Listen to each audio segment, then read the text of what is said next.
In the ancient kingdom of Umudike, a village rich with history and mystery, a prophecy had been uttered by the old seer before his death.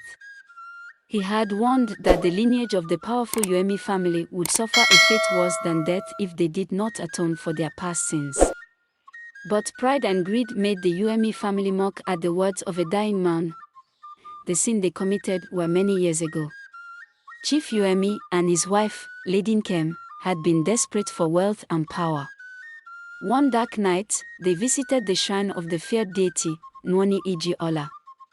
There, they made a forbidden sacrifice, offering the life of an innocent baby in exchange for riches and influence.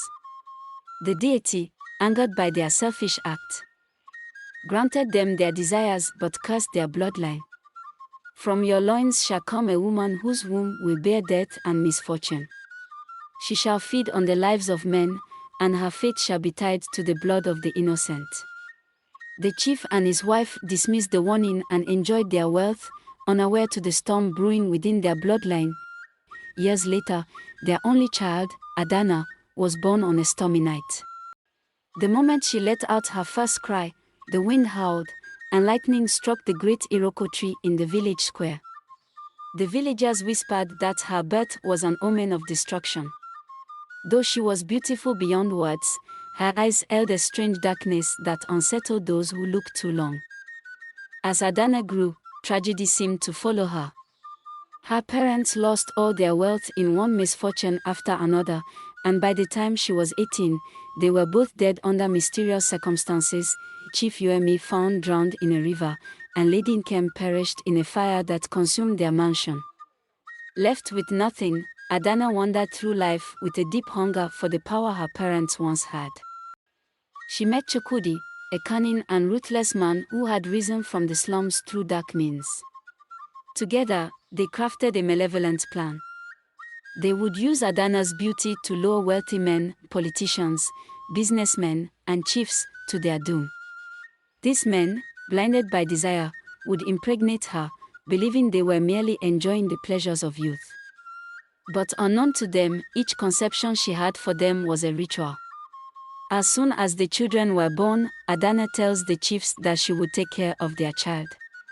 The chiefs always loved the idea, as they could not be accountable for a child who was not birthed by their wives. In turn, the chiefs offer Adanna a huge amount of money to take care of their child before she finally leaves.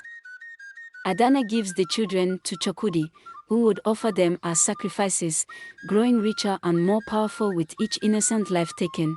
For years, their plan worked flawlessly. The elite men never suspected a thing until they began dying, one by one. Their deaths were unnatural, some were found with their hearts missing, others wasted away mysteriously, and some died in their sleep with looks of sheer terror on their faces.